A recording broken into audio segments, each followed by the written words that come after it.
Se tem vantagens, e são muitas, o uso da inteligência artificial também traz riscos que podem colocar em perigo a sociedade como a conhecemos hoje. A automação de tarefas, por exemplo, pode significar a extinção de milhares de postos de trabalho e, consequentemente, o aumento do desemprego. Vai ocorrer disrupção em muitos setores, né? Que essa tecnologia é similar à energia elétrica no século passado, no século passado, né? Vai afetar tudo. Então, é necessário repensar os processos de trabalho. As máquinas também podem apresentar falhas de controle e trazer riscos à segurança dos dados coletados, afetando, inclusive, a privacidade das pessoas e a segurança de informações importantes para o Estado. O risco maior hoje é este. É o Estado entregar o dado dele para uma instituição, para uma empresa privada, para outro Estado, e esse Estado aprender o que aquele Estado faz bem ou mal e conseguir vender serviço para aquele Estado. Em uma recente conferência da cúpula dos países desenvolvidos, a conclusão foi a de que é preciso garantir segurança jurídica a todos os envolvidos.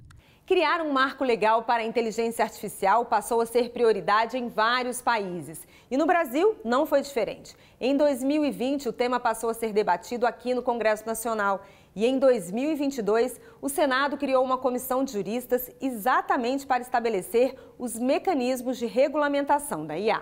Regular a inteligência artificial, para mim, é mandatório.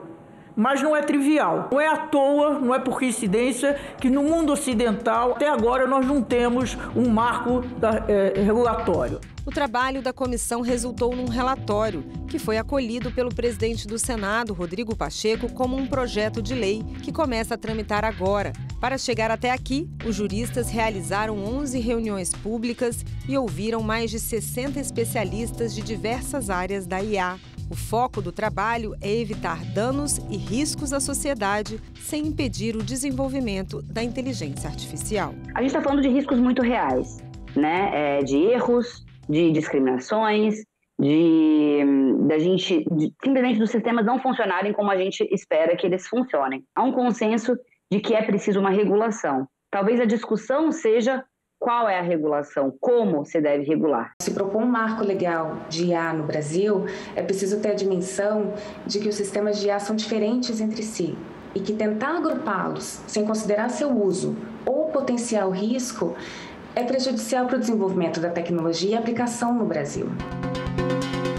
A partir do texto elaborado pela Comissão de Juristas, a regulamentação da IA vai tramitar pela Comissão de Comunicação e Direito Digital, recém-criada pelo Senado. O colegiado é presidido pelo senador Eduardo Gomes. Esse assunto é absolutamente necessário, urgente, mas que precisa também do debate tão amplo que agora várias comissões estão analisando, mas essa em especial será responsável pelo texto final. Para o ministro do STJ, Ricardo Vilas Boas Cueva, que presidiu a comissão de juristas, a proposta de marco legal da IA apresentada tem como eixo central o ser humano. A ideia geral é de que os sistemas de inteligência artificial devem ser usados com base no princípio da centralidade do ser humano. Quer dizer, o ser humano é a medida de todas as coisas e os sistemas de inteligência artificial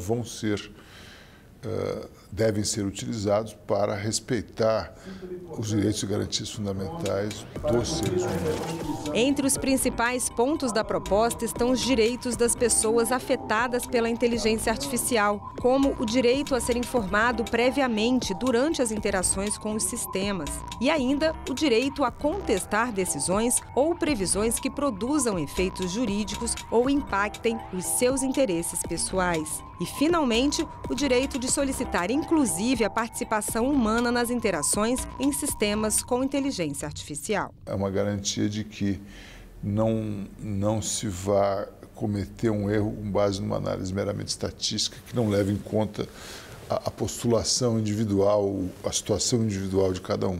Os juristas sugerem que, antes de ser lançado no mercado, todo o sistema de IA seja avaliado quanto ao seu grau de risco. Entre as atividades classificadas como de alto risco estão as aplicações na medicina, no controle do trânsito e nos sistemas biométricos de investigação. Há ainda algumas situações em que a inteligência artificial não pode ser aplicada. São aquelas classificadas como de risco excessivo. Entre elas está a possibilidade de classificar ou ranquear pessoas com base no seu comportamento social ou nos atributos da sua personalidade. A categorização de riscos, ela é a parte que mais se vale da experiência europeia, na medida em que procura definir de antemão quais são riscos considerados excessivos, que não são admissíveis. Outras questões se colocam para reflexão sobre o uso da inteligência artificial, como discernir, por exemplo, o que é certo do que é errado. E se a máquina errar? Quem será punido? A quem reclamar?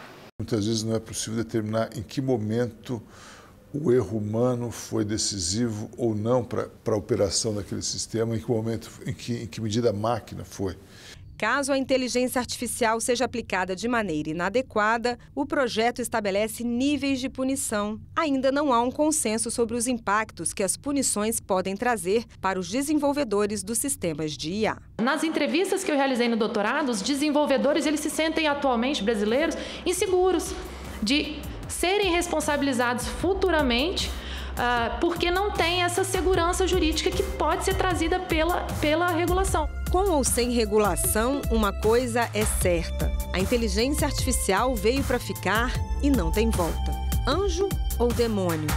Qual papel o futuro reserva para a inteligência artificial? A humanidade ainda não sabe, mas ainda temos tempo para descobrir. Até quando?